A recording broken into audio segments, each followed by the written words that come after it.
Huh. I think I was thinking of pirates. But who's to say? Me. I say. Patty Hmm. says. That's who. That's who says. Hmm. Yeah, I think we're in agreement on that one. Yeah. Y'all, it's freaking hot. It is quite warm. Yeah. It is currently 98 degrees where I'm at right now. That's hot. Yeah, Nick Lachey sitting right across the camera from me. Hooah! Okay, what if you could just use me saying it's a chloro. What did you say? It's a chloro. Oh It's a look, clue. Oh, it's a a clue. chloro. I We got a so swear. chloro. I so swear. It's a Do you chloro. do you solemnly swear to do all of the things that we talked about in the first 5 minutes of this movie? I so swear. Fucking stupid kid Ben Gates. We'll always have this sound. Yep, still got nothing. Nope. No. No, Hmm. no sound whatsoever. Is this our cold open? Yeah, might Sure. as well. Chopin, you know? All right. Welcome in, everyone. Okay. What about now?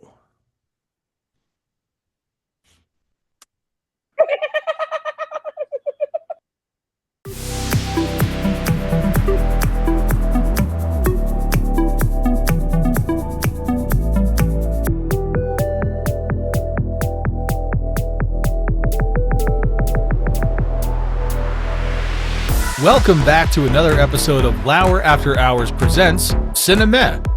This is a podcast series where we watch movies that are rated 69% on Rotten Tomatoes or 6.9 stars on IMDb, and we establish if it's worth it. I am at Beep Count, your host tonight, joined by Patty in the OHIO and got Pal out in Southern California. What's going on, boys? It's a chloro, babe. It's a clue. Oh, it's a clue. Yeah, Oh, yeah. You there's a lot of put it clues in your little notebook, and then you do what you do. Exactly. And you. All right. Treasure in it. So on this episode, we have the 2004 action adventure mystery film National Treasure. It is rated 47% on 176 critic ratings, 76% on over 250,000 audience ratings on Rotten Tomatoes, and 6.9 stars on over 376,000 IMDb ratings. This movie is directed by John Turteltaub. You know him from National Book or National Book of Treasures. No, National Treasure Book of Secrets, National Treasure, The Sorcerer's Apprentice, and Cool Runnings. Hmm. Yeah, Feel the how about rhythm. that? Yeah. Feel Feel the the rhyme. ride. Get on up. Come on, buddies. It's bobsled time. There we go. We did it. Bobsled time. Does Arguably it? one of the greatest sports movies that wasn't totally historically accurate in probably the history of cinema. I just thought it was cool that the singer of the Temptations was in it. Oh yeah, you're right. Well, he wasn't a really. He just played one of the Temptations in the made for movie TV series, Correct. as we all know. This movie stars Nicolas Cage as Benjamin Franklin Gates. You know him from Leaving Las Vegas, Face Off, The Rock, and Con Air. And this is his third time on Cinemeh, which makes him one of our, I don't want to say repeat offenders, but maybe one of our regular customers. I don't know. We'll figure it come out. up with something. We'll come up with something. This movie also stars Diane Kruger as Dr. Abigail Chase. You know her from Troy, Unknown, and Inglorious Bastards. We've also got Justin Bartha as Riley Poole. You know him from National Treasure, but probably most famously, notably, from the Hangover series. We also have Sean Bean as Ian Howe. You know him from GoldenEye, Lord of the Rings, Fellowship of the Ring, National Treasure, and Game of Thrones, where he played Or, Ned Stark. or as I like to call him in this movie, not Triple H. Yeah. Mm-hmm. Because every time I looked at him, I was like, He looks like him, but But that it is ain't him. not Triple H. It ain't him. And finally, we have John Voight as Patrick Gates. You know him from Midnight Cowboy, Heat, Mission Impossible, and Varsity Blues. We played Bud Kilmer. Love him, Varsity Blues. I don't want your laugh. This movie has a runtime of 2 hours and 11 minutes, or 131 minutes Canadian.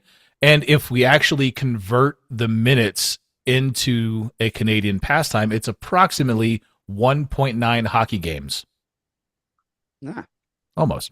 the more This you movie know. had a budget of $100 million and grossed $173 million at the box office in the United States and Canada, and over $347.5 million worldwide. This movie is rated PG for action, violence, and some scary images, and it is currently streaming on Disney Plus, Hulu, and AMC Plus. I've only got 2 taglines here for you, and we've been striking out on every single tagline that we've done, and We might have to implement the Greg Cody show rule of if we keep striking out, we might have to ditch the tags altogether. is that the But Little League theory? sometimes, Yeah, yeah. that kind of thing. It's that kind of Okay. thing. And He's the kind of guy that if he, doesn't do well on dad jokes three consecutive times, and then they have to put it on ice for a little bit, not permanently, but Yeah. Well, until there's a reason to bring it back. we are definitely struggling when it comes to the taglines here. Mm-hmm. Tagline number 1 I've got for you: the greatest adventure history has ever revealed. Terrible. Just terrible. And this one is okay. I think this may be the best that we've had so far, but I mean, you be the judge. The only way to protect the greatest secret ever kept is to steal it. But That one's bad. That one's really good. That one's solid. I like it, but that's not really what they're really going after. Like it's not like what they steal isn't like what they're actually searching for. They just need that for like the clues. Yeah. In a country where freedom's not your only treasure. How do we like that? Maybe. I'm for it. I'm for it. I like It's it. it's better than the first one, the greatest adventure history has ever revealed. In I don't know. America, we have the founding fathers. What about the finding fathers? Ooh. Finding Fathers, I like it. I'm for it. Yeah. Yeah. Yeah. Okay. Yeah. Yeah, maybe that's maybe that's what we have to do. Make our Okay. own tagline. We're gonna make our own taglines to counterbalance this shit fest that we got. Sorry, I just had to say it. All right.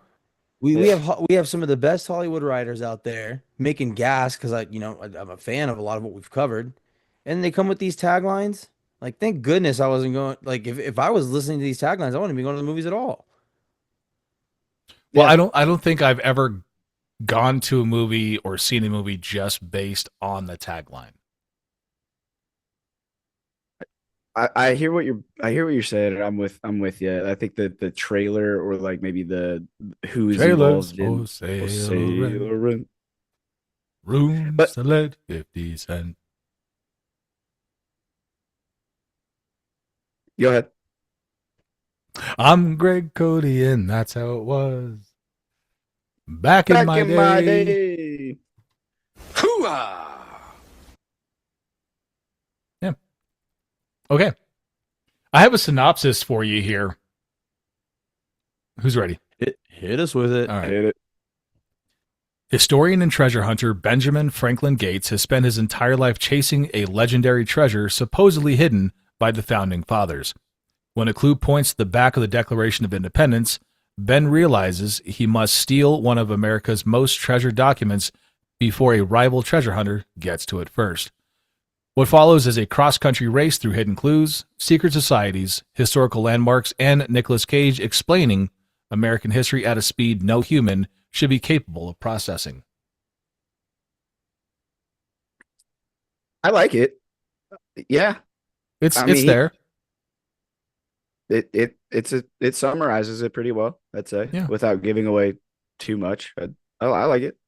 Better than the taglines by far. Yes, by far. Pal, what say you? Hmm.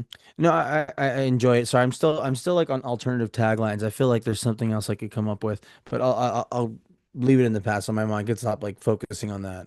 Just peppered in halfway through the episode, just Yeah. without Yeah, any warning. Just pepper one in there. Okay. Yeah.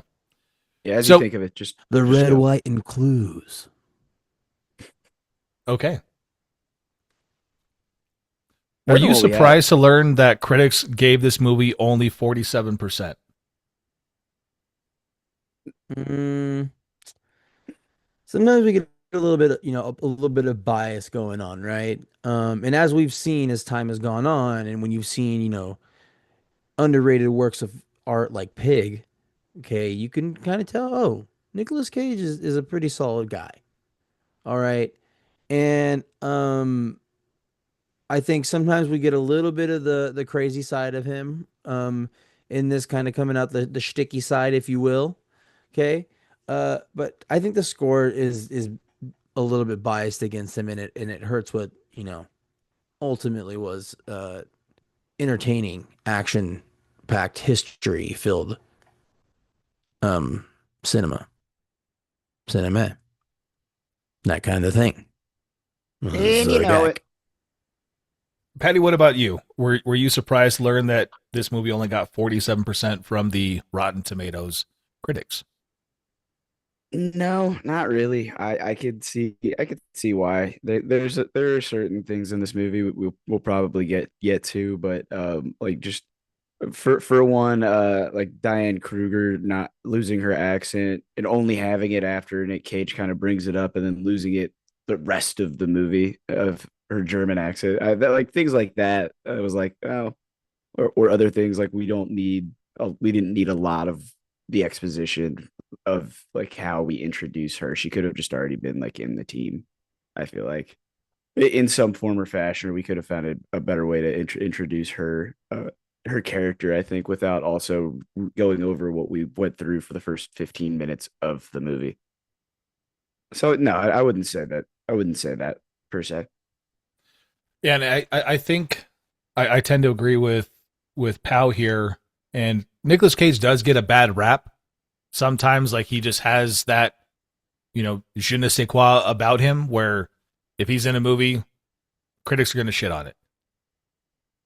But I'm not sure if this movie really deserved that 47% because there's just so much that's kind of built into this overall story that I don't think it necessitates a sub 50 rating from the critics. But maybe that's why I don't get paid. Maybe that's why we're not critics. I mean, we're critics. We're just We're not critics. That's what this podcast is now. You know? correct. We critique. We are critics. So yeah, that's us. What Well, for the when audience we get our that votes, because we are getting downloads and plays, for the audience who does happen to listen to us, okay? When you're listening to this podcast, I want you to picture you're sitting in a room, maybe it's like a like pink carpet, okay, like a floral wallpaper kind of situation going on, sitting on a Okay. nice soft couch, Yep. all right? I'm picturing You've got a couch across from you. You got a a couple couch. armchairs, all right? Okay. mm-hmm. You might have, some triangle sandwiches, some crackers Ooh. in front of you, Okay. all Okay. right? I'm there. And I like it. what you're simply doing is you're getting together and you're discussing a very, very lovely, intimate time, almost as if you were at the theater. Okay. Okay, and that's what I'm there. that's the very essence of what the new cinema is. All right. Mm. So critiquing with class. So when you're listening to the podcast, don't just think like Ayo said that this is some rip off of Cinephobe. Hey yo. No, you're in a Zen environment where you're freely critiquing. Is this movie a yeah? Would I feh this person or meh another? Right? Okay. Mm. So just Well to just well to put. make sure we're setting the tone. Okay. Well put. Stay golden, Pony Boy. Okay. Stay golden, pony boy. I'm there. On a scale I of like 1 it. to 10, how insane is the sentence, I'm going to steal the Declaration of Independence? 10. Yeah. Okay. Yeah, it's a 10. I mean, you would obviously want to give it something more because it's really funny following telling someone's going to steal the Declaration of Independence, right? So he throws it out there that somebody's going to steal the Declaration.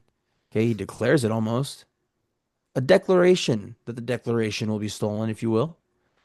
Okay, It's his own manifest destiny. and then like every evil genius next to their sidekick, he reveals his master plan. I will steal the Declaration of Independence. I'm the one I was speaking about. Mm-hmm. Mm-hmm. Yeah. I am him. Yep. Yeah. Nick Cage is him. So Always that how guy. Write that down. at what point do you completely stop questioning the logic of this movie? Ooh, from opening scene, right? Yeah. From the very from the opening From the drop of the jump. movie. And then you know what? And then you're like, okay, like I'm in for something that is historically and factually incorrect. But if we know anything about anyone who grew up in the aughts, the 2000s, like especially that early to mid 2000s, we loved historical inaccuracy in our film, in our cinema, right? Pearl Harbor, just totally wrong. Okay. And we Completely. have lots of examples of other things that are just historically inaccurate. Assassin's Creed, the video game, Oh, I right? love those. Okay.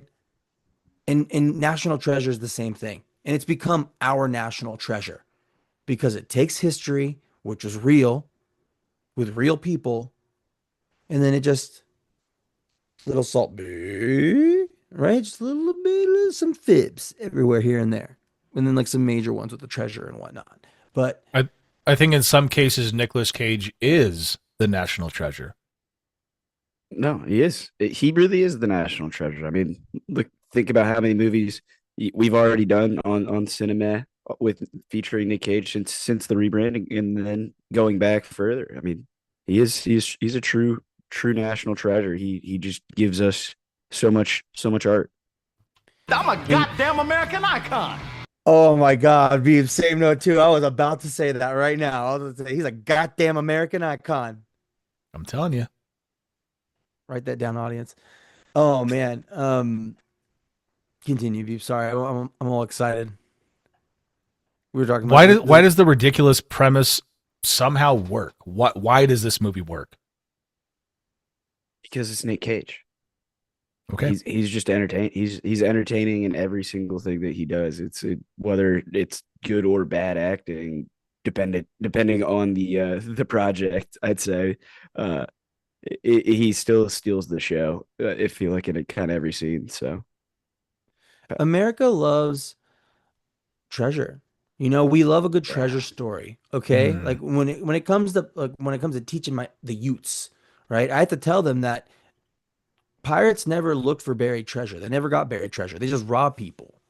Okay, that's where like they either robbed people and what they were really doing was they were smuggling tea. All right, they were smuggling tea, and that's why the British got mad, Boston Tea Party, and then we get good old U.S. of A. All right, and then we get this movie for that matter. All right. Um, that's just about as historically accurate as the movie. Yeah. No, no, no. So it's like it all works, you know? Sorry, I lost my train of thought. What was the question again, B? Why does this ridiculous premise actually work? Okay, yeah, no, no. Also, I was right online. Yeah, Yeah, because yeah. it suspends disbelief just enough, right? Why do we like The Undertaker and Kane as brothers in wrestling? We just do, and we believe it. And we believe that Kane shoots fire out of the ring posts, while The Undertaker can make lightning strike the middle of the ring. Okay? It just does. Why do we Okay. suspend disbelief that and believe Dale and Brennan are brothers that have to share a room? Well, they were step brothers. They They didn't come became from the brothers. same set of parents, but neither here nor there. Okay. Actually, I remember.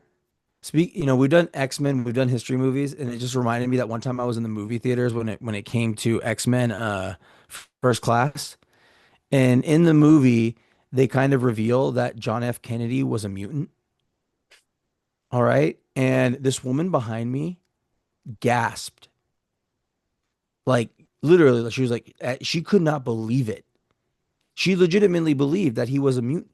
But I could tell by the way she gasped. Oh my God, John F. Kennedy was a mutant. Like I heard her whisper it to her friend right afterwards. So it's just, we love just, as long as you have some real elements of history involved, people are down. I think that's my ultimate point. That's why I bring up the Pearl Harbors and you bring up these other instances of X-Men and whatnot because people are just like, yeah, we're all for it. I mean, we mentioned that in the X-Men podcast um with the Wolverine, where it's just like they really like putting people in real places in time in history, right? Whether it's World War II, Cuban Missile Crisis, all right, Nazi Germany, the Holocaust, that you name it. Not to get too bleak there, but they had that. Beep. Yeah, not that one. Disney is significantly more litigious than any other company that we have done movies on yet. So let's not do that one. Beep that out. Okay. Is They Ben will be Gates done. one of Nicolas Cage's most likable characters? Absolutely. Okay. Yeah. I mean, I the want to say mission that he's on, the mission he's on. I just believe it. I believe it, and it's just a feel good story. It makes you feel proud to be an American a little bit, right? And he has to drag Hmm. John Voight around everywhere, who like failed at doing that and like failed at keeping his family together. So it's kind of like resentment, but at the same time, like him doing it for you, Dad. Yeah. Which makes him a little bit more lovable. Uh, but it's just like wow, right? He's got like that Chris Angel mind freak thing going on, or Okay. Oz the Mentalist, right? Where it's just like voila, I got a clue to this thing. And like he has people in the palm of his hand, right? Like if we were talking about Book of Secrets, okay, he's able to lure the president away from the presence of the Secret Service because, you know, the president's like, what if he's got a clue? And that's what, most of America's thinking. So very charismatic. But I would have to say, yeah, he's kind of just like a really less successful, more shamed in the public eye Indiana Jones in a way. So Yeah. he's a lesser misogynist Indiana Jones. Yeah, Somehow more believable of a storyline, I'd say, Okay. I'm with across that. the board. but it is really weird that he doesn't have sideburns. Like every time I watch it, I'm just like I can't. I'm like uncomfortable looking at it. Like he has no sideburns in this movie. I never noticed that. I'm looking at the poster Yeah. right now, and Oh he's no, got the he's sideburns. got side. I've got the poster right here too. Yeah. There's some burns I think right in the you know middle what of it the is. ear. I'm thinking of Andy Samberg when he plays him on SNL There you go. Yeah. because he always imitates him as Nick Cage in this movie, and he doesn't have sideburns when he does that. So That's what it is. my bad. Speaking Moving on. of Andy Samberg, could any other actor have made this role work? I'm gonna Harrison say, Ford. I love you, Nick Cage, but I would say that anything Nick Cage is in, Kurt Russell could do just as well, Ooh. if not better, in certain Yeah. cases. Oh, he doesn't have sideburns in Book of Secrets. That's what it was. He doesn't have Okay. sideburns in Book of Secrets. My bad. I keep looking getting the two confused a little bit. But I think there's some actors that could definitely play this. He's one of them. And then, like I said, well, Andy Samberg, honestly, they could just reprise the role and have him do it as a Oh. comedy, like, and it Okay. would work really well. But Kurt Russell, I think, could play any, like, if put Kurt Russell in Con Air. Yeah. Well, that works. That works for right? sure. So it's like think about the roles that he's put Kurt Russell in Pig. It works. I don't know.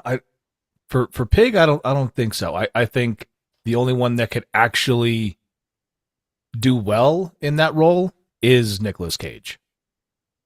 Maybe not Ghost Rider. Maybe not Ghost Rider. Maybe not. No, not Ghost Rider, but Andy Mm-mm. Samberg is Ghost Rider. That's just Hot Rod. Yep. All right. Is National Treasure secretly a superhero movie where Nicolas Cage's power is knowing random history facts? Patty, how say you? Um, I guess they're random to everybody else, but I wouldn't say that they're random to him. They're like the reason he knows them, or I would say because he's well an American historian, number one, but number two because he is on the hunt for a very specific item or very specific goal for this movie. Now I can't speak on the rest or the second movie, but yeah, it's I would say that it might be his superpower, but I wouldn't necessarily say that they're random facts. I'd say that they're facts that he knows specifically because of the journey he's been trying to go on. Hmm. How say you? Is National Treasure secretly a superhero movie where Cage's power is knowing random history facts? Now, see, this is the interesting part, right? Because as somebody who actually teaches history and social studies as a profession, um, you would want to say yeah. But you know what I've learned? I've learned to keep my mouth shut because nobody likes that history fact guy. Not all the time, right? Sometimes here and there, right? If they have a question like, why was this made? Or why was this around? That's when it's like, baby, it's my time, right? I know, oh, you want to talk about textiles? Okay. You want to know why there's fire escapes? I got you, right? Just useless, stupid stuff like that that you have to, teach all the time. Um, but it's just it's a part of the gig. Okay. But it can be a little much. But and with today's climate, it's like you have all these people who talk like him anyways. So thank goodness this came out before QAnon, right? Because it like otherwise people would have just been like, oh, we got another, conspiracy theorist here. Just, he probably have a YouTube channel if this was today, kind of spewing out some of this stuff. But it's like I said, he's like a mentalist in a way with the way he's able to use these facts to kind of lure people in. And in the second one, Patty, if you were to see that, the fact that he found, that there, spoiler alert, is a treasure at the end of this one. Okay, it gives him credibility in the next one. So that's when it's really a superpower. In this one, people just think he's a kook because his family's failed. His dad lost his family. Okay, his dad spent all their money on trying to find all these clues and do little letters and whatnot. Okay, and doohickeys. All right, and they didn't want him to have the same public shame. All right, so in this one, not necessarily a superpower. The next one, yes. I think his superpower in this one is the friends that he makes along the way. Hmm. Isn't that all of our superpower? In the cinema universe, yeah. Yeah, I tend to agree. Who am I to say no? So taking Zagak? taking Ben Gates out of the equation here, right? So taking Nicolas Cage's character, is Riley the best character in this movie apart from Benjamin Gates? I mean, best character. Ooh. I do like John Voight as No, no, like no, his Patty, you're so dad, wrong. You're so but wrong, Patty. yeah, I think so. I think you're right. No, Veep. I think you're right with that. He's the second best character, not Nicolas Cage. Well, I'm not saying that he is. I'm just asking the question. I'm asking if you would like to think about that question.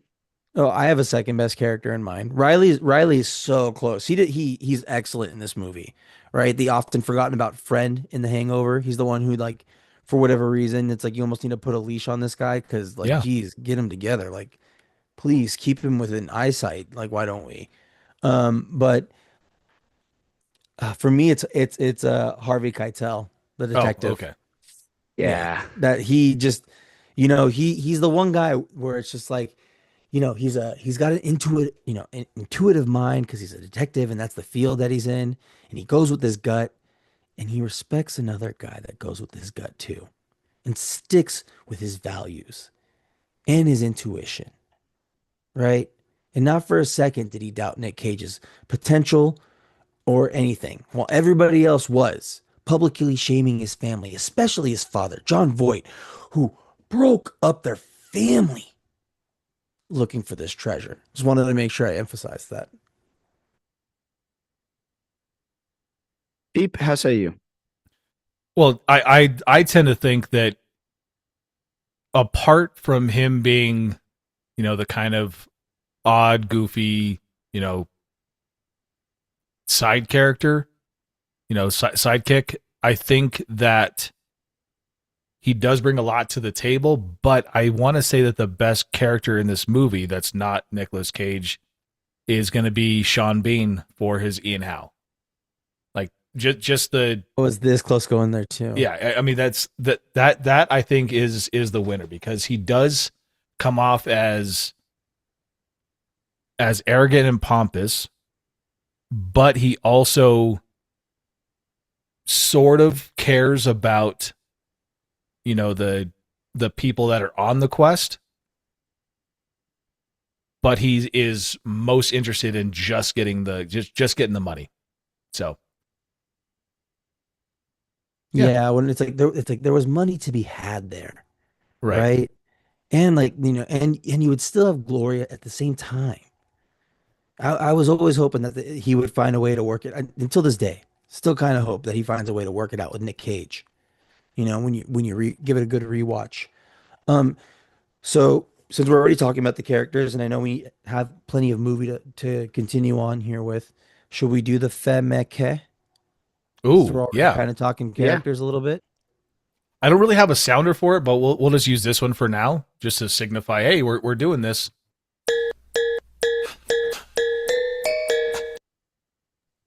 No, I that's like it. perfect. That works really well. Yeah, All right, Beep. Do you want to start off the proceedings this week with Femeke?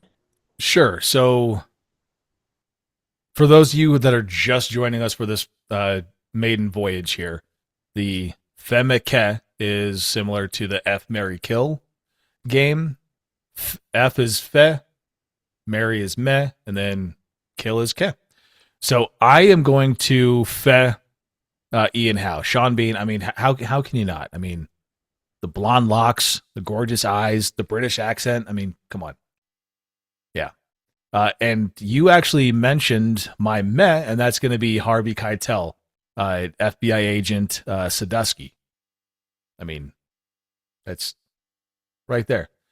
The Ke, it's a little difficult, but I am going to Ke. That's a toss up.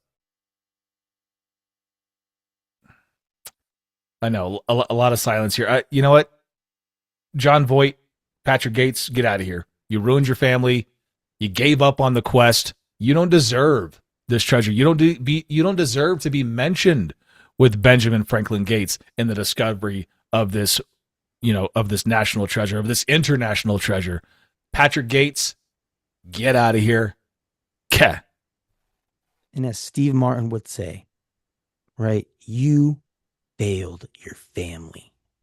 You failed your family. Your wife left Failed your you. family. You don't talk to your kid, right? He comes to your door and the first question, oh, how far along is she? Really? Like that's the question? Come on.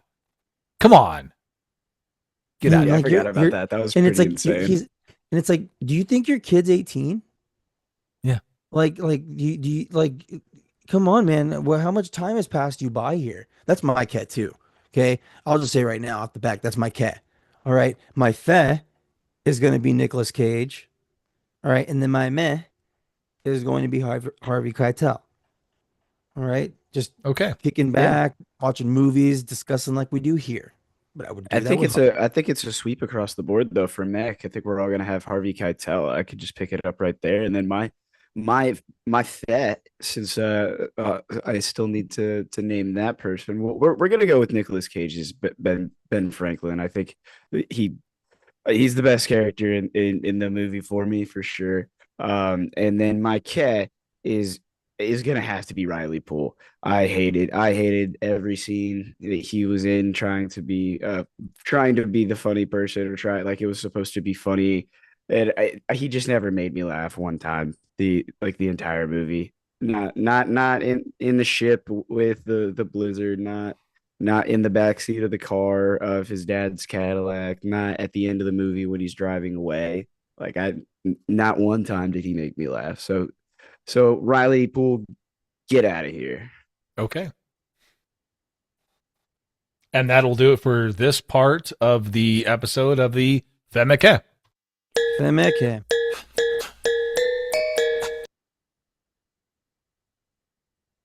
Is Ian Howe actually a villain or just a businessman with poor ethics? How say you? That's the thing. That's the tough part. Like, I don't think he was truly a villain. All right, but he just wanted to get things done. And then when Nicolas Cage and like some of the stuff that he was looking to do wasn't necessarily ethical and kind of evil, and Nick Cage is kind of like, yeah, I don't know, man. Like, I know I got you involved in all this, but now I'm kind of having second thoughts because like what I thought was one thing is not what it turned out to be. Yikes. Um, and then I think over time, right, with just like the greed kind of getting to him, right, the seven deadly sins, kind of bit him a little bit there. And we eventually see him evolve into just a fully, corrupt villain who's just his time has run out. He's impatient. He all the Nick Cage, who doesn't have who's only armed with history facts, right, is able to outdo him and his whole heist crew. Okay, and who, it looks like he's experienced, and we've seen experienced crews pull heists already in some of the movies we've seen. Okay, and then he's just had enough. Simply put. But I think it's just it gradually builds that over time. He is a Patty, what villain. about you? Yeah, he's a villain for sure. He tried to steal the Declaration of Independence, causing Nick Cage to then have to steal the Declaration of Independence himself because he he needs to he needs to steal the Declaration of Independence to prevent the theft of the Declaration of Independence, essentially. And yeah, so absolutely, he's a villain. He tries to kill Nick Cage and his lady and his family and even Riley. Unfortunately, Shaw was one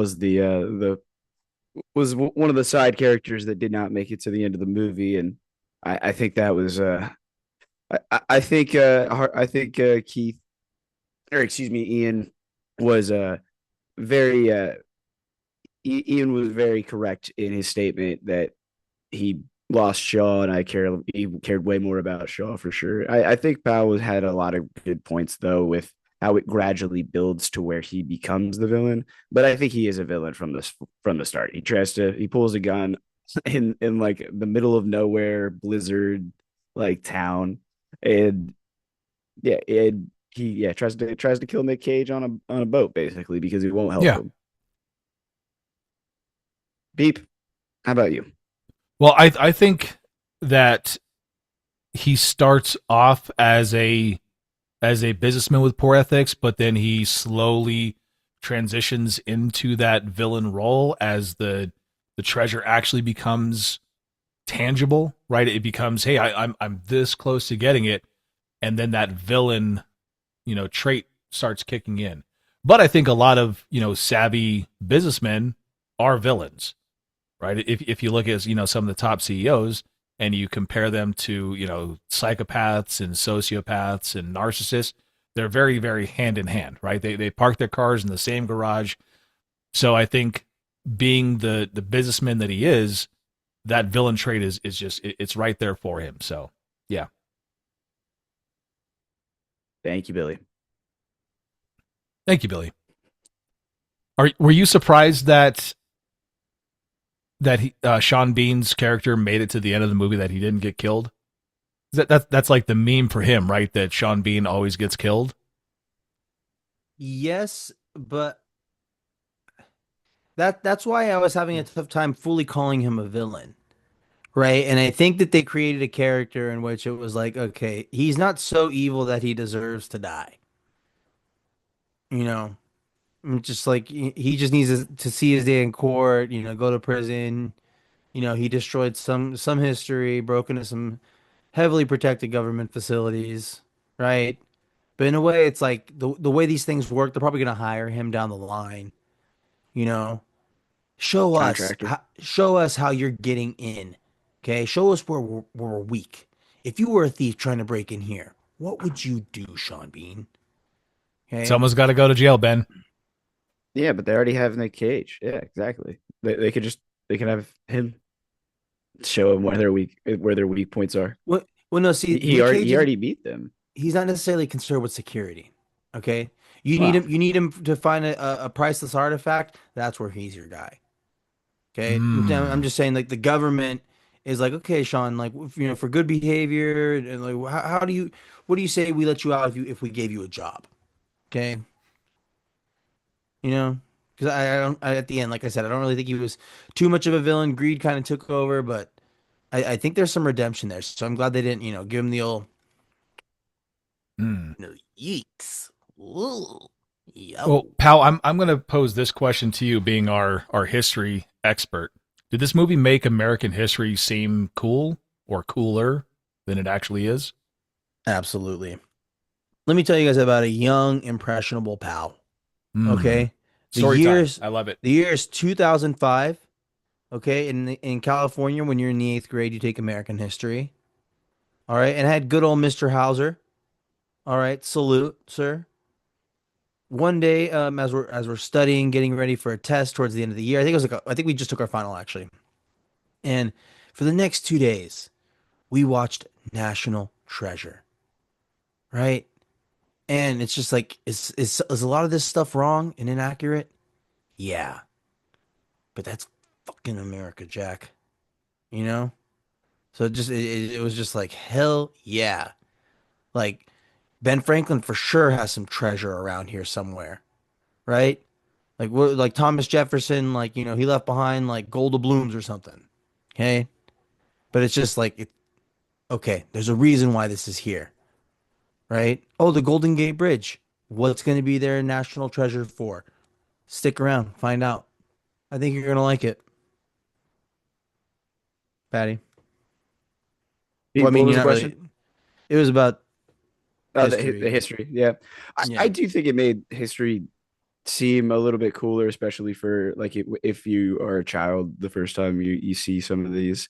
Uh, although just knowing more, like as I get older and reading more and watching more documentaries and things like that about history, I think history is already relatively pretty cool. But I do think that this certainly helps you to appreciate it, the start of the start of America for a little bit more. Beep, how say you? Yeah, I think this did make it seem more interesting than it is. But if you are really really into American history, then you would have probably hated this movie. Right? There's a lot of inaccuracies. There's a lot of stretchings of the truths, and I think if you were you know as ingrained in American history as Benjamin Gates was, then you would have been screaming at the movie for the whole 1.9 hockey games that it is. I think that's where, like, I keep mentioning movies like Pearl Harbor and whatnot, and Pearl Harbor is extremely sensationalized. And I think when you're going into this, you're already knowing, okay, the Declaration of Independence doesn't have, a treasure map on it or any of this stuff. So it's like there has to be some kind of suspension of disbelief, and it's just for fun.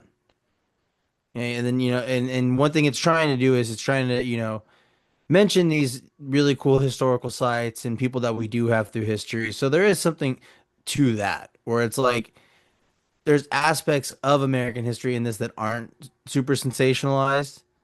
All right, and you're able to see how certain things work. So it's like even Book of Secrets, you learn a lot about like the National Library of Congress You see kind of some cool things about the Oval Office. You learn about FDR's desk that's there, and like why, and that there's like two twin desks. So you do learn that there's certain aspects of it that okay that are historic, right? That there's more than one Statue of Liberty because there is more than one Statue of Liberty.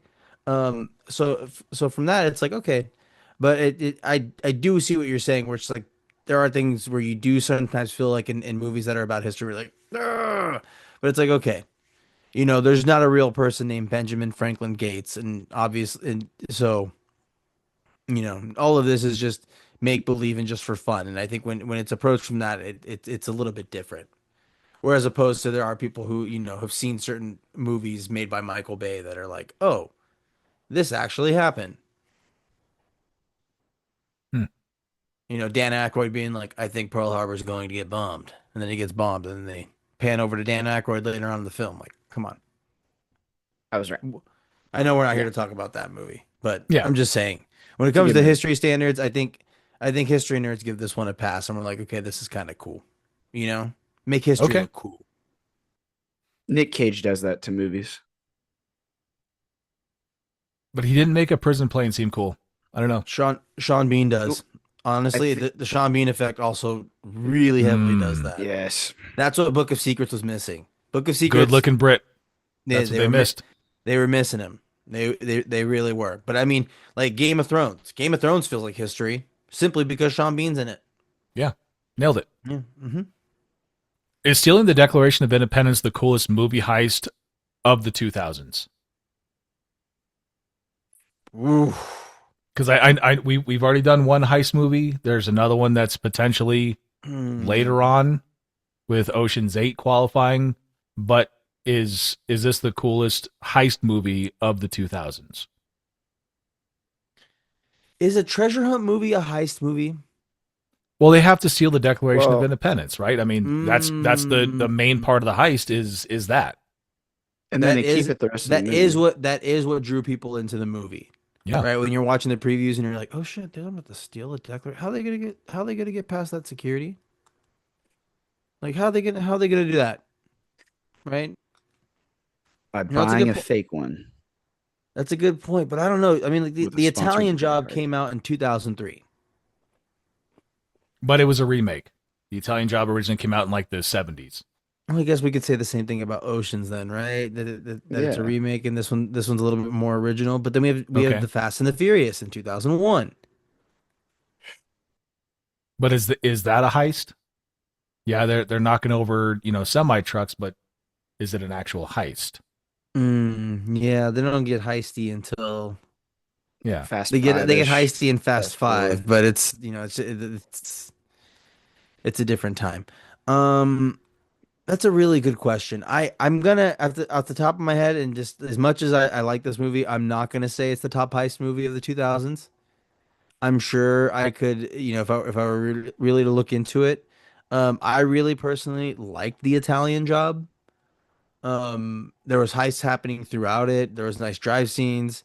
Anything with Jason Statham, typically, you know, heist Jason involved with him involved. I'm gonna really, really like it. But I don't know. I don't know if I can call it the best heist movie of the 2000s, guys. I don't think I'm there. I'm Treasure with hunt you. movie involving treasure? Absolutely. To beat up Okay. Pirates of the Caribbean? Yes. So much so that its theme song should be the theme song for National Treasure? Absolutely. Treasure. There we go. I said it right that time. Yeah, I think you're right. I think you're right, pal. I don't think it's the best. If this is considered if we consider this a heist movie more than like just an adventure movie with heist aspects of it, then then yeah, I think we can also consider some of the Fast and the Furious movies and maybe other movies slightly more like heist like. So I don't think it's the best of heist movie of the 2000s, but it might be the best treasure hunting movie of the 2000s, but we shall see. What beep? What say you? So I'm going to put this second in heist movies of the 2000s, and there's one that is miles apart from it, miles ahead. And it is Inside Man from 2000, 2006, I think it was, directed by Spike Lee. If you haven't seen Inside Man, that is a heist movie. Write that down. All right, I'm Yeah. looking on Wikipedia's heist movies from the 2000s, and National Treasure is also in this one. Inside Man is here as well. Beep. But I'm still personally just looking at what I have here in front of me, the Italian Job, Ocean's 11. I know we already covered it, but I think those two are already ahead of it. But yeah, Too Fast, Too Furious, they do have to pull off heists in that one where they do have to, get money in the end True. for the cartel and kind of figure out a way of like not necessarily giving it up to them and then getting smoked, which they're know is gonna happen.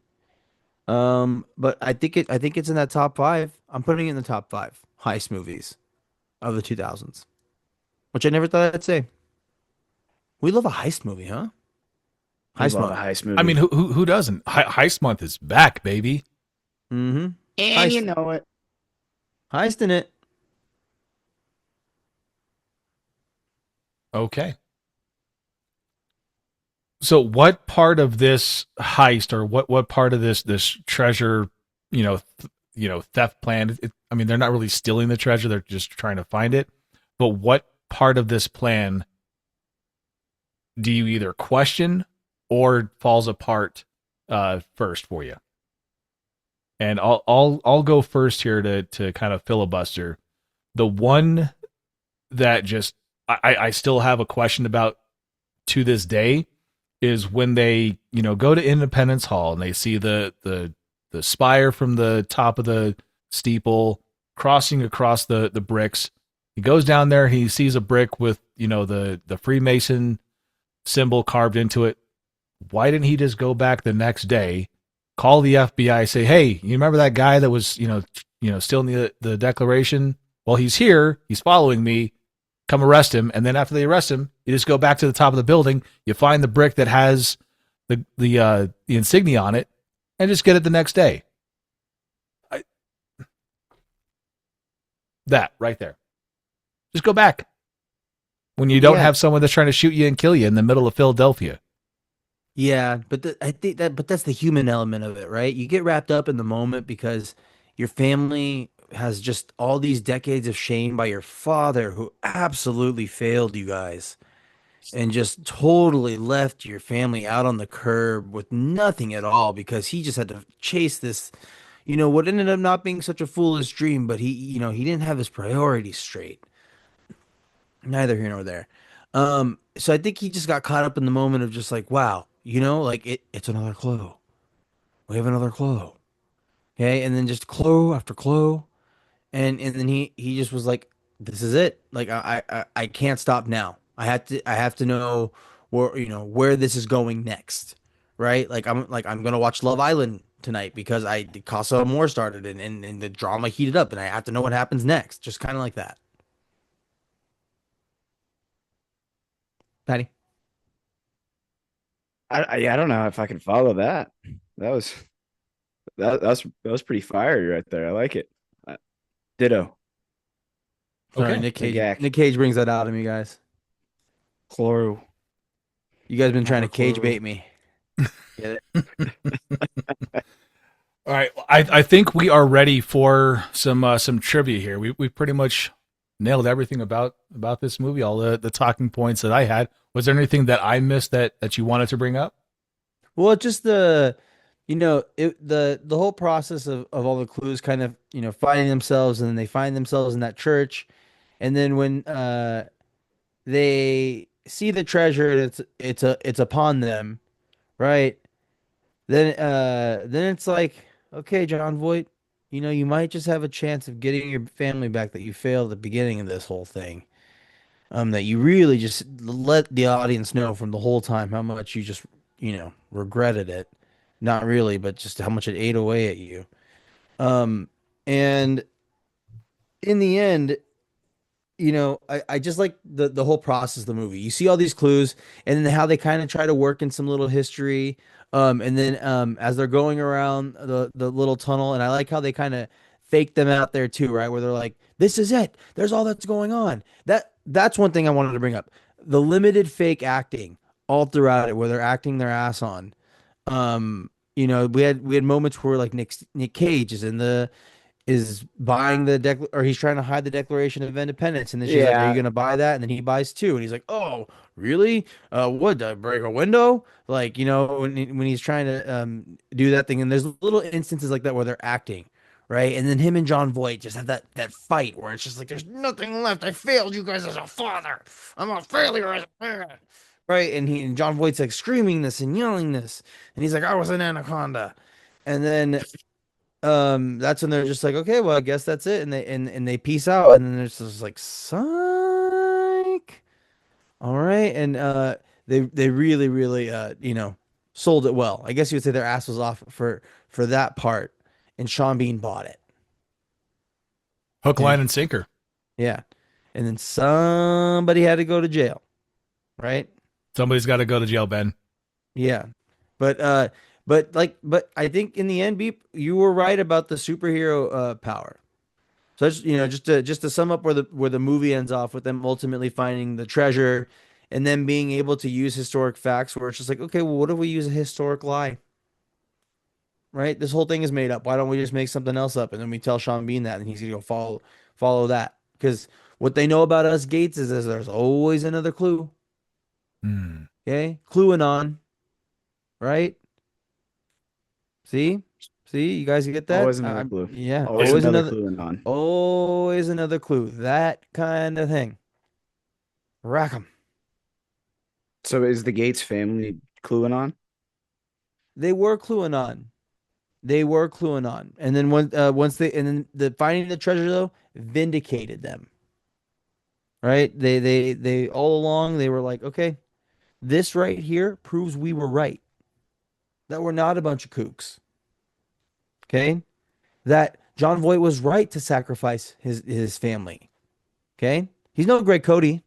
All right, Greg Cody was like, I'm gonna give up millions, starting a broadcasting empire to go watch my son play some ball. Okay? That's not the case here with John Voight. But the treasure does bring them together at the end when he finally buys in. Okay, because it clicks for him when they're in that tunnel down there. It clicks for John Voight that, oh, baby, we're close to this thing. We are actually close to this thing. I'm back in. We're I'm rolling back in the now. game. Yep, exact. Where's my click click? Right? Or Where's my where's clue my? clue? I'll say where's my Nick I was with going to say Nick clue clue. Be Cage. careful. Yep. Yeah. hmm All right. Okay. I've got Sorry, some guys. trivia here. Sorry, is that a good summation of the movie? I just wanted Yeah. to make sure we brought that No, to that a was close. And perfect. just, I'm all for it. okay, cool. So this movie includes footage from the first filming allowed in the tower or Philadelphia's Independence Hall. Diane Kruger did most of her own stunt work in the car chase scene, so good on you there. On the DVD, director John Turteltaub says the initial rough cut was around 4 hours long. I need that cut. I Yeah. need that We, cut. we need the Turteltaub. We need the Turteltaub cut. You can purchase this movie at the actual National Archives gift shop. And last one here, I think it's fairly topical. When Ben and Riley are talking on the steps in front of the Lincoln Memorial, the water in the reflecting pool was digitally added later. The pool had been drained for maintenance at the time of filming. Huh. No And algae look what was, we was are. hurt in the filming of this movie. Look where we're I at have a 22 note. years later. It's gonna be drained So again. when yeah, when Ben is holding up the Declaration of Independence, I got it out that time. hmm He states that the last time this document was signed, or was here, well, last time the document was here, last time it was signed, or basically when they're inside the when they're in Philadelphia with it, and that's not correct because on the hundredth year anniversary, President Grant actually had it brought to the White House and signed it. I'm glad you fought through that. We got there. Yeah, we got there. All right, we are going to Mhm. get into our ratings here. And if this is your first time, we have 3 ratings. We have, yeah, this is one of my favorite movies. I'm going to watch it every time. We have meh, yeah, it was just okay. Once is probably enough for me. And then feh, get all the way the hell out of here with this movie. So, Patty, I'm going to head on over to you here. How say you? Yeah, meh, or feh? It's it's a mess for me. I like the movie. It was very entertaining. If I've caught it many times in passing and just sort of picked it up at different points throughout like throughout the day or what at different points in the movie Throughout history. throughout history. There we go. But the story is entertaining enough, and like Pal brought up earlier with Assassin's Creed, like we kind of like some historical inaccuracies in our entertainment a little bit. So I liked it well enough, but I'm never really gonna seek this movie out. Fair enough. Well, that's a meh from Patty. Pal, I think I know what you're going to go for, but I I'm think still going to so. go on the treasure hunt here. What say you? Yeah, meh, or feh? Oh, it's a strong yeah. Because here's the thing. This is the movie you can throw on when you need to get grades done. Okay, I need grades to get done. I need like just give me 2 days. All right, I need to because you do not want to do that work during the times you're not being paid. All right, so you want to get that done. You need to put that on, and then you throw a little Greg Codyism out there. No, you're not going to take a quiz. Okay, right? Why Mm. would you quiz them on things that are historically inaccurate, right? So it's just a time filler sometimes. And as teachers, you need that. Okay. So it's a strong yeah for me. Okay. And don't think I'm always about the yes because I've fed a couple movies, right? Remember Rebel 1 and Rebel 2? No. Beep, the Hunger Games. Well, Okay. you were asleep for half of those movies. So can we And for really half of trust those what you podcasts. Yeah, that's So what I'm saying. Like you fell asleep during the recordings, you fell asleep during the movies. I can't really take what you say when it comes to feh. I can't trust your feh. Okay? okay. Okay. Well, Is that feh enough? well, I think if the Hunger Games put you to sleep, like, it's fair enough for me. But I'm a yeah on National Treasure. On National Treasure. Okay, this is my national treasure. I enjoy this movie. Fun fact: I one time back in my single days, I used this movie to be successful on a date. Hey, Ooh. It was a clue. where's my quick?